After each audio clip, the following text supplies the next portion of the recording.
नमस्कार, मैं वर्षा तिवारी। वी24 के हिंदी बुलेटिन में आपका स्वागत है। आइए सबसे पहले नजर डालते हैं हेडलाइंस पर। नागपुर पुलिस कमिश्नर का बना फर्जी फेसबुक अकाउंट, पकड़ा गया फर्जी अकाउंटधारी। बदक से मुर्गियों में बर्ड फ्लू का संक्रमण फैलने की आशंका, प्राथमिक जांच में मिली जानकारी। अर्नब गोस्वामी के व्हाट्सएप चैट पर बवाल, महाराष्ट्र प्रदेश कांग्रेस कमेटी ने जांच की मांग की। अब खबर विस्तार से।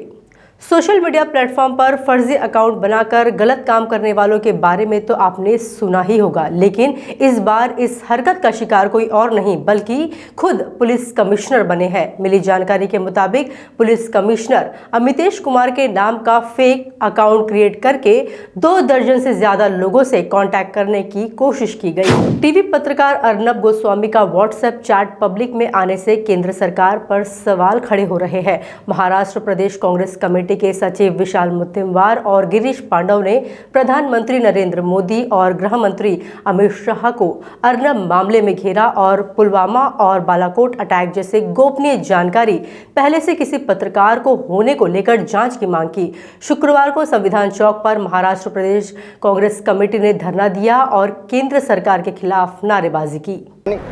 देखिए, अर्नब गोस्वामी एक पत्रकार है और एक पत्रकार के पास अगर इतनी गोपनीय जानकारी एक पत्रकार के पास में अगर हासिल होती है तो ये देश के सुरक्षा का विषय आ जाता है। अर्नब गोस्वामी को कैसे पता था कि एयरफोर्स जो है वो पाकिस्तान में जाके स्ट्राइक करने वाला है बालाकोट में?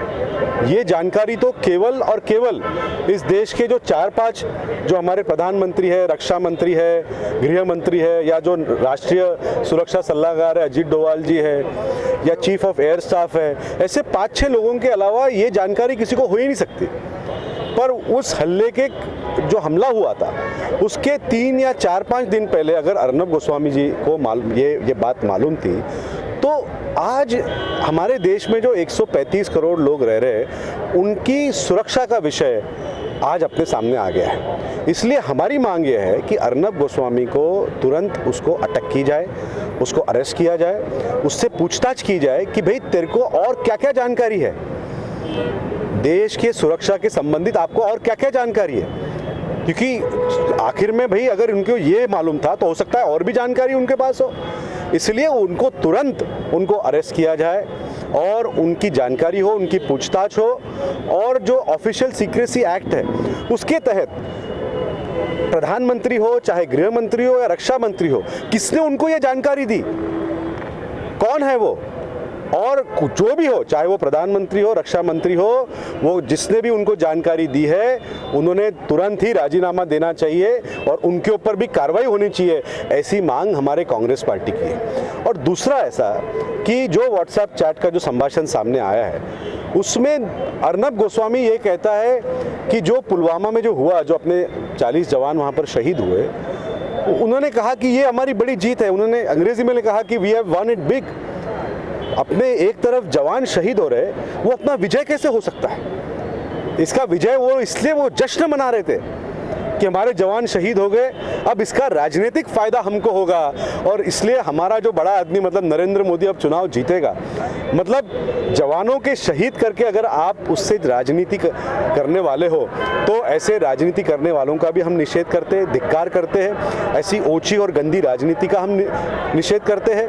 और जो इनके आपा वहाँ पर बैठे हैं जिन्होंने इनको ये जानकारी दी है वो, और हमें पता है किसने ये जानकारी दी है, वो सारी सच्चाई देश के सामने भी आनी चाहिए। इसलिए अर्नब गोस्वामी का इंटरोगेशन होना चाहिए, उनसे पूछताछ होनी चाहिए और उनको ऑफिशियल सीक्रेसी एक्ट के अंदर उनको जेल होनी चाहिए। ऐसी हमारी मांग है। अर्नब गोस्वामी का हम निषेध करते हैं, उसी के लिए आज हम लोग यहाँ पर जमा हुए थे। धन्यवाद। नागपुर मेट्रो में प्री वेडिंग शूट, जन्मदिन मनाने के साथ अब जुआ भी खेला जा रहा है।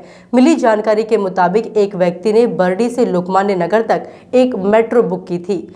मस्ती और मजे के साथ लोगों ने मेट्रो में जुआ भी खेलना शुरू कर दिया, जबकि इसकी अनुमति नहीं थी। बावजूद इसके मेट्रो प्रशासन की ओर से किसी प्रकार की कार्रवाई की जानकारी अब तक नहीं मिली है। आपको बता दें कि शहरवासियों को अपने कुछ खास पलों को मेट्रो में मनाने की अनुमति मेट्रो प्रशासन ने दी है, जिसका गलत उपयोग होते हुए दिखाई दे रहा है। खापरखेड़ा में 30 साल के शख्स की गला काटकर हत्या कर दी गई। मामला खापरखेड़ा में रेलवे चौकी अन्ना मोड़ के राजबाबा बियर बार के सामने का है। मिली जानकारी के अनुसार लगभग 5 लोगों ने मिलकर प्रशांत घोड़ेश्वर की पिटाई के बाद हत्या कर दी। वो बॉक्स ठेकेदार था। हत्या की वजह पुराना विवाद बताया जा रहा है। खापरखेड़ा पुलिस मामले की जांच कर रही है। अब मनपा में पढ़ने वाले छात्रों को भी आप जल्द टैब में ऑनलाइन पढ़ाई करते देख पाएंगे। दरअसल कोरोना के चलते ऑनलाइन पढ़ाई को बढ़ावा मिला है। इसे ध्यान में रखते हुए महापौर दयाशंकर तिवारी ने मनपा स्कूलों में पढ़ रहे 10वीं और 12वीं के विद्यार्थियों को टैब देने का फैसला लिया है। मिली जानकारी के अनुसार करीब 2 करोड़ के 1950 टैब लिए जाएंगे। महाराष्ट्र बोर्ड की 10वीं और 12वीं क्लास की परीक्षाओं की घोषणा महाराष्ट्र की शिक्षा मंत्री वर्षा गायकवाड़ ने कर दी है। राज्य बोर्ड की 12वीं की लिखित परीक्षा 23 अप्रैल से 29 मई और 10वीं की लिखित परीक्षा 29 अप्रैल से 31 मई तक आयोजित की जाएगी। हालांकि परीक्षाएं आमतौर पर फरवरी और मार्च में आयोजित की जाती है, लेकिन कोविड-19 के कारण तारीखों में बदलाव हुआ है। बर्ड फ्लू ने आम लोगों के साथ ही प्रशासन को भी परेशान कर रखा है। बढ़ते बर्ड फ्लू के मामले के बाद प्रशासन अब जानना चाह रहा है कि संक्रमण प्रभावित क्षेत्र से पक्षियों की आवक पर पाबंदी लगाने के बावजूद बर्ड फ्लू जिले में कैसे पहुंचा। वैसे प्राथमिक जांच में पता चला है कि नागपुर में बदक से मुर्गियों में बर्ड फ्लू का संक्रमण फैला। देश के 6 राज्य बर्ड फ्लू से प्रभावित है, जिसमें अब महाराष्ट्र भी शामिल हो गया है। हाल ही में नागपुर जिले में जंगली पक्षी और मुर्गियां मरे हुए मिले, जिसमें पहले 3 जगहों के मरे पक्षियों की बर्ड फ्लू रिपोर्ट निगेटिव आई थी, लेकिन चौथी रिपोर्ट वारंगा के चेतना पोल्ट्री फार्म के मुर्गियों की थी, जो पॉजिटिव निकली। इसी के बाद प्रशासन संक्रमण फैलने के कारणों को जानना चाह रहा है। खबरों में फिलहाल इतना ही। आप हमारे वी24 तास के सोशल मीडिया प्लेटफॉर्म जैसे फेसबुक, ट्विटर, इंस्टाग्राम पर भी विजिट कर सकते हैं और ताज़ा अपडेट ले सकते हैं। फिलहाल दीजिए इजाजत और लगातार अपडेट जानने के लिए बने रहे हमारे साथ। देखते रहे वी24 तास। नमस्कार।